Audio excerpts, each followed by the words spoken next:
இப்ப எதுக்கு இவ கத்துறா? மாமா இங்க வாங்க. என்ன என்ன என்னாச்சு கண்ணு? என்ன கண்ணு? ஏய் ஐயோ என்னது இது? அம்மனோட படம் உடைஞ்சிருக்கு. அம்மா மாமா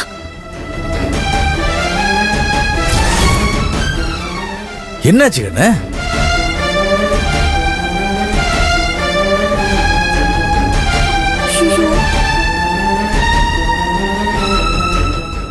என்ன கண்ணு இது? குண்டத்து காளியோட கோயில் திருவிழாவை எப்படி நடத்துறதுன்றத பத்தி பேச போறோம். அதுக்குள்ள காளியோட போட்டோ இப்படி உடஞ்சு போயிருக்க கண்ணு. சகனமே சரியில்லையே கண்ணு.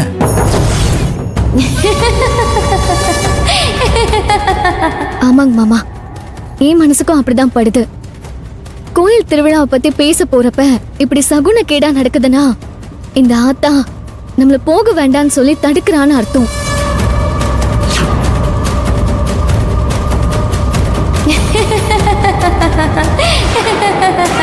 எந்த காலத்துல வாழ்ந்துட்டு இருக்க?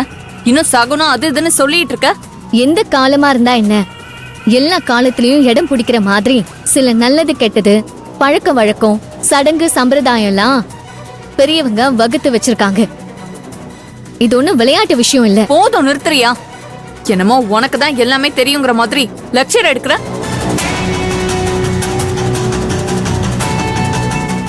ஒரு பொருள் கீழே விழுந்ததுக்கு 1008 காரணம் இருக்கலாம். அதுல அபசகுணமும் ஒன்னா இருக்கலாம்ல. மாமா, நாம இன்னைக்கு கோயிலுக்கு போக வேண்டாம்.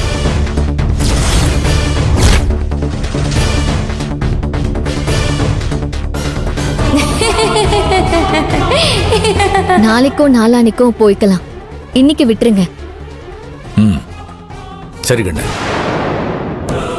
என்ன சண்முகம், ஓ மருமக தான் சின்ன பொண்ணு, ஏதோ விவரம் புரியாம என்னமோ சொல்லிட்டு இருக்கானா, நீயும் அதை கேட்டு சரி கண்ணுன்னு தலைய ஆட்டுறியே. இந்த போட்டோவுக்கு ஆணிய சரியா அடிக்காம விட்டுருக்கலாம். அதனால இந்த போட்டோ கீழே விழுந்து உடைஞ்சிருக்கலாம். யதார்த்தமா நடந்த ஒரு விஷயத்த அபசகுணமா பாக்குறது சரியில்லை சண்முகம். அப்படி இல்லைங்க பாட்டிமா, நீங்க சொல்ற மாதிரியே ஒருவேளை இந்த போட்டோவுக்கு ஆணியை சரியா அடிக்கலன்னு ஒரு வாதத்துக்காகவே வச்சுப்போம். ஆனா ஆணி கழண்டு இந்த போட்டோ ஒரு 5 நிமிஷத்துக்கு முன்னாடி விழுந்திருக்கலாம். இல்லனா நம்ம கிளம்பி போனதுக்கு அப்புறம் ஒரு 5 நிமிஷத்துக்கு அப்புறம் விழுந்திருக்கலாம். ஆனா இப்படியும் இல்லாம அப்படியும் இல்லாம சரியான நேரத்துக்கு கீழே விழுந்து உடைஞ்சிருக்குன்னா இத சாதாரணமா உதறி தள்ளிட்டு போக முடியாது. ஏன்னா இது அந்த குண்டத்து காளியோட உத்தரவு பாட்டியம்மா.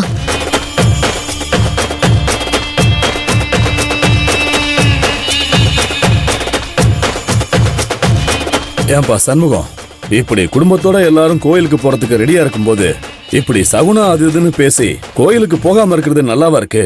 இல்ல சுந்தரம், ஒருவேளை ஏதாவது விபரீதமா நடந்துச்சுன்னா இதனாலதான் நடந்துச்சோன்னு தோண ஆரம்பிச்சிடும். எனக்கு என்னமோ அண்ணன் சொல்றதுதான் சரின்னு படுது. இன்னைக்கு வேணாம்ப்பா, இன்னொரு நாள் போய்க்கலாம். சரி.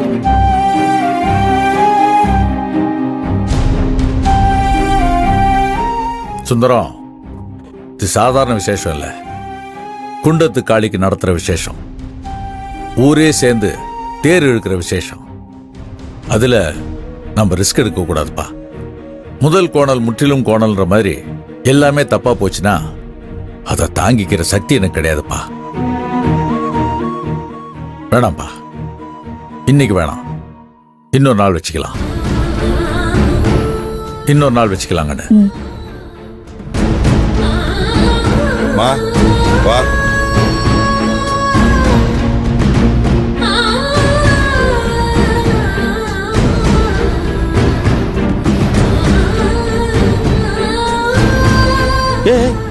இப்ப எதுக்கு அதை எடுக்க போற? கண்ணாடி கையில குத்திர போகுது.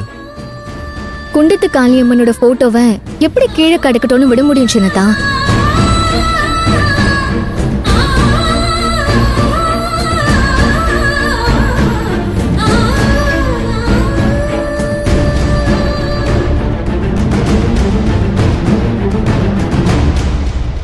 என்ன அண்ணோ, போட்டோவே பார்த்துட்டு இருக்க?